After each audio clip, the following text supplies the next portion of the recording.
Cənubi Amerika materikinin relyefi ilə tanış olaq.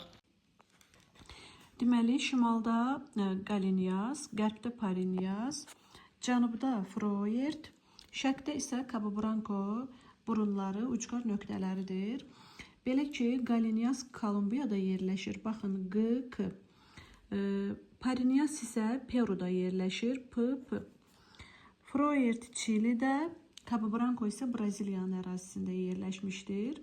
Materikin ucqar nöqtələrini dedik. İndi keçək qərb tərəfinə. Deməli, qərbi gördüyümüz kimi dağ sistemi ilə əhatələnib. Şərqi isə daha çox ovalıq və yaylalarla əhatə olunmuşdur.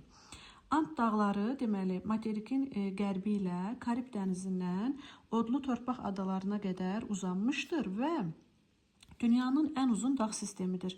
9000 kilometr uzunluğundadır. Deməli, demişdik ki, Kordilyer 7000 kilometr uzunluğundadır. Alp-Himalay dağ qurşağı 2500, Ant dağları isə 9000 kilometr uzunluğundadır. Ant dağlarında həmçinin bildiyimiz kimi bir çox vulkanlar vardır. Ekvatordan şimalda yeganə vulkan, deməli, Ruizdir. Sonra gəlir Cotopaxi, Chimborazo, San Pedro, Llullaillaco, ən hündür zirvəsi isə Aconcaguadır, 6960 metrdir. Deməli, burada Llullaillaco vulkanı isə dünyanın ən hündür vulkan zirvəsidir, 6723 metrdir. Llullaillaco həmçinin mülayim işıqlanma qurşağında yerləşir, gördüyümüz kimi cənub tropikindən cənubdadır.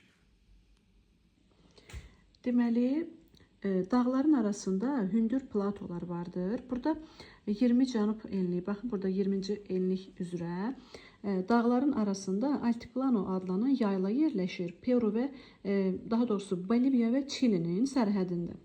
Boliviya və Çili sərhədində Altiplano adlı yaylalar yerləşir.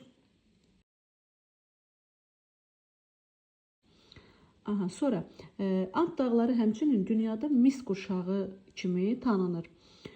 Mis qurşağı mislə zəngindir və Peru və Çilinin ərazisində ən çox yerləşir bu mis ehtiyatları. Burada Peru, paytaxtı Lima, sonra gəlir Çiliyə doğru, paytaxtı Santiago. Bu ölkələrin iqtisadiyyatında ümumiyyətlə bu mis qurşağının, mis ehtiyatlarının rolu olduqca böyükdür. Materikin şərqinə doğru gedəndə burada görürük əsasən 3 böyük yayla, deməli Braziliya yaylası, Gviana yaylası və burada Patagoniya yaylası, Patagoniya, Braziliya, Gviana və 3 böyük ovalıq Amazon, Orinoco və La Plata ovalıqlarını görürük. Deməli, burada 2 məşhur relyef forması var, Tepuy və kəllə qəndlər. Tepuylər Gvianadadır. Hündürlüyü 800-1800 metr hündürlüyündədir. Kəllə qənd isə Braziliyadadır. Hündürlüyü 300 metrə qədərdir. Burada Rio de Janeiro şəhərindədir və turistləri çox cəlb eləyir. Bu relyef formaları qədim dağların qalıqlarıdır. Braziliya yaylası dəmir filizi ilə zəngindir. Hətta Braziliya dəmirə görə dünyada 10 ölkədən biridir. Deməli, Peru, Çili əsasən misə görə seçildi. Braziliya dəmir filizinə görə. Orinoco ovalığında isə neft-qaz faydalı qazıntıları vardır və Venezuela ərazisində yerləşir. Venezuela da dünyada neftə görə ön sıralardadır.